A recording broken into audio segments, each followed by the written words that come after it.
Yo, what's up, my man, no? Mga boss, amo, manager, mapapagpalang hapon sa inyong lahat. Kumusta kayo kung saan man kayo ngayon? Isa lahat ng mga OFW. So, meron lang tayong babasahin ng isang subscriber, guys, nga nagko-comment sa atin. Si Annabel Panayon, no? Kuya, paano naman po pag sa Pinas lang nakapagmaniho, pwede pa rin bang maging driver o maging apply as a driver dyan? Yes naman, ma'am. Kahit sa Pinas ka, pwede ka naman maging driver dito sa Hong Kong. Pero, yung license mo sa Pinas, magagamit lang yun dito pag meron kang amo at international. Yun ang tulad sinabi ko.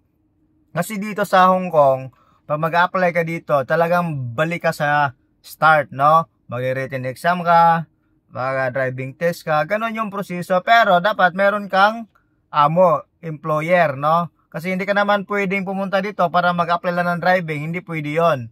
Dapat pupunta ka sa Hong Kong, meron kang kontrata na hinahawakan. Ganun yon.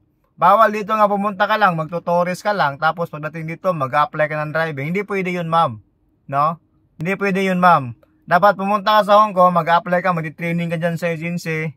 Kasi babae ka naman. So, maraming agency dyan sa Pinas na nag-hire papunta sa Hong Kong. Kaya mas madali ka. Dati mo dito, helper ka, tapos dito ka na mag-apply. No, dito ka na mag-apply pag nandito ka na, basta may kontrata ka, may employer ka, pwede ka na dito mag-apply. So maraming salamat sa tanong mo. At so isa pang comment galing kay Alterado. Boss, paano makapag-apply ng driver o kahit anong trabaho ng lalaki dyan? Sir, tulad ng sinabi ko, sir, wala hong agency na lalaki dito, no? Kung gusto mo mag-apply dito, dapat meron kang kakilala, kang mag-anak, etc.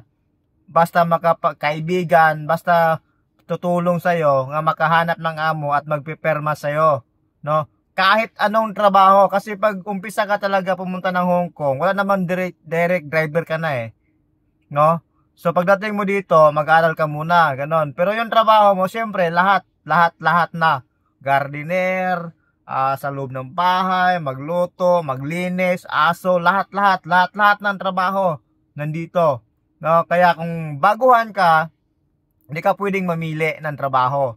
So ngayon, kung tanong ko paano mag-apply, sir, dapat meron kang kaibigan kasi lalaki ka Unless kung babae ka, marami agency sa Pilipinas. Pero kung lalaki, walang agency. At least man lang na meron kang kamag-anak tulad ng sinabi ko, may kamag-anak ka o mga kaibigan nga tutulong sa iyo nga, or yung asawa mo nandito, yung amo niya, so pwede magperma sa iyo, ganun, tapos mag-aral ka dito ng driver, pwede yon mangyari. Pero kung pupunta ka ng agency, mag-apply ka, wala, no? Kasi may bihira ang lalaki dito makapasok kung walang recommended. Yun ang totoo.